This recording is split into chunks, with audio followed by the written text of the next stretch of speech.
a gente vai mostrar mais um vídeo teu que você tá falando das referências musicais, porque aí depois eu vou querer Legal. saber como era lá no Recife.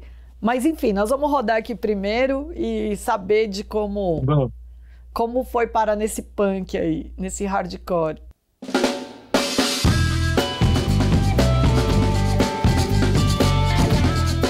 que demais, programa ensaio.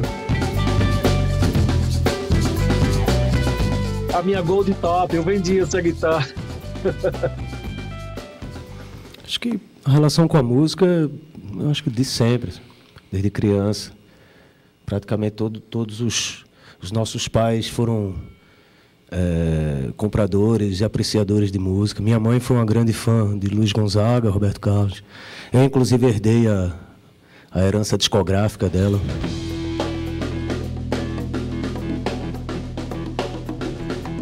E eu acho que os dois grandes maestros do Brasil foi do samba e do baião, né? Luiz Gonzaga. Ele foi talvez uma pedra fundamental na história da música nordestina para o mundo. Então a influência da gente de criança veio desde essa época, desde que quando a mãe vai fazer faxina dentro de casa e bota o disco bem alto para tocar.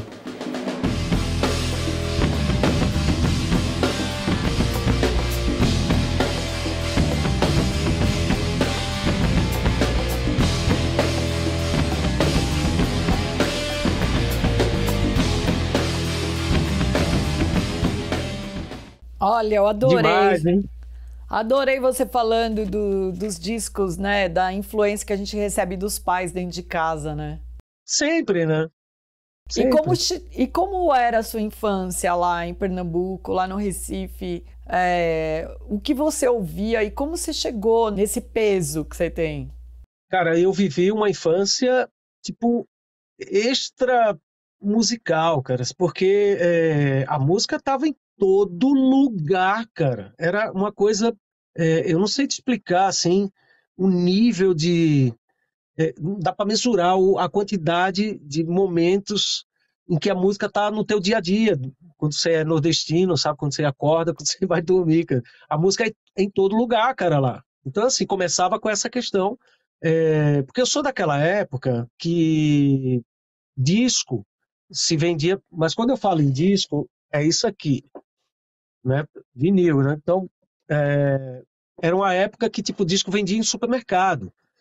Então era muito comum a minha mãe fazer as compras dia de semana, e minha mãe era muito musical, mas muito, eu falo dela o tempo todo porque era só ela que era bem musical, ela tá viva, e ela é até hoje, pra caramba, ela ainda toca e tudo mais, ela adora, tem uns tecladinhos daquele Cássio, bem, sabe, com os Que ritmos, ela legal. adora.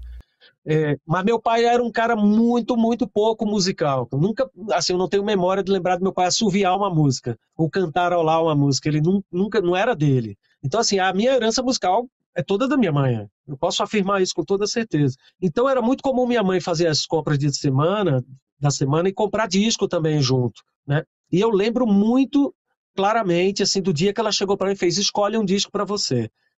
Aí eu fiquei olhando aquele mundo de disco, aquelas estantes, né, de disco, aí eu comprei um do The Fevers.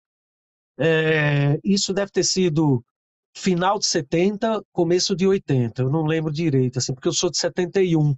Então, eu devia ter uns 10 anos de idade, 9, talvez, 8, não lembro, cara. Mas esse foi muito claramente o meu disco. Eu posso depois procurar qual é a capa, porque se eu olhar a capa, eu digo, a capa é essa aqui. E aquilo ali acendeu uma chama, obviamente, cara. Era um disco. Mas antes disso acontecer, eu era uma criança que escutava muita historinha de compacto, aqueles compactos que chamava, canções, não, eram compactos que vinham com as historinhas, aí vinha Branca de Uhum. Neve, vinha Tudo colorido, Chapeuzinho Vermelho, aqueles disquinho isso, aquele colorido. mesmo, coleção colorida, talvez, sei lá, Aham. enfim. Sim. E aí eu via muito aquele disquinho.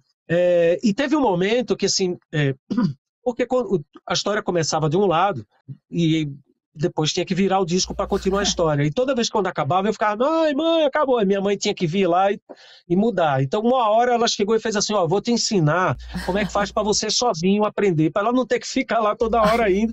E eu ficar, cara, aquilo ali mudou minha vida. Ela me ensinou a manipular o toca-disco. Então, eu comecei não só a ouvir as historinhas, a pegar os discos dela. que no começo não era pela música, era pela manipulação, era porque eu aprendi a colocar agulha, aprendi a fazer aquilo funcionar, cara. Aquilo para mim era incrível, assim, era um mundo, né, velho?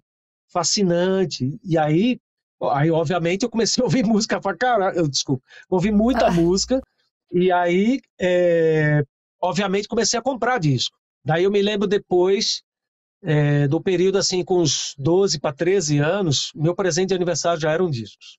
Daí em diante eu já passei a pedir disco de presente, ouvia muito heavy metal, e aí quando eu chegava os discos na cidade, eu ficava sabendo que eu chegava para minha irmã, para minha mãe, para todo mundo, ó, no meu aniversário eu vou querer esse disco aqui, tá? E aí comecei a ganhar disco, porque era caro, disco até hoje é caro, né? Mas antigamente era caro também. E hoje você tem escutado o quê?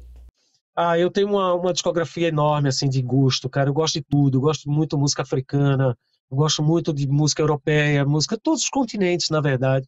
Até porque o limite não existe mais, né? Em relação à busca. Você encontra tudo que você quiser no telefone, né, velho? Eu acho isso incrível, cara. Desde de jazz japonês a metal africano, enfim. Tem tudo, cara, hoje em dia, né? Tem rap senegalês. E tudo é legal, cara. Tem umas coisas muito boas. Tem uma cena do trap indiano que é incrível, cara. É muito boa, assim. E assim, eu tenho um gosto meio chato, assim. Eu não gosto de tudo, assim. Eu gosto de todos os gêneros, porém, pedaços daquilo ali, alguns momentos daquilo, tem sempre coisas interessantes, cara. Aí, se você tiver uma mente aberta para fazer essa pesca, cara, você encontra muita coisa boa em todos os lugares, cara. Assim como teatro também, assim como cinema, assim como tudo, né? A literatura, né? Nem tudo é bacana, cara, mas tem muita coisa bacana, né? Que é bem diferente dessa época que você estava falando, que às vezes a gente tinha que esperar disco chegar de outros países, esperar aquele amigo que trazia, né? Primeiro era a revista, né? Revista. Primeiro você ficava sabendo pela revista. Sim. Aí depois você ficava esperando pela gravadora lançar no Brasil, depois esperar chegar na sua cidade. E ter grana, e ter dinheiro. Era uma fase. Enquanto isso aí ouvindo fita cassete, né? Você ia ouvindo a pirata.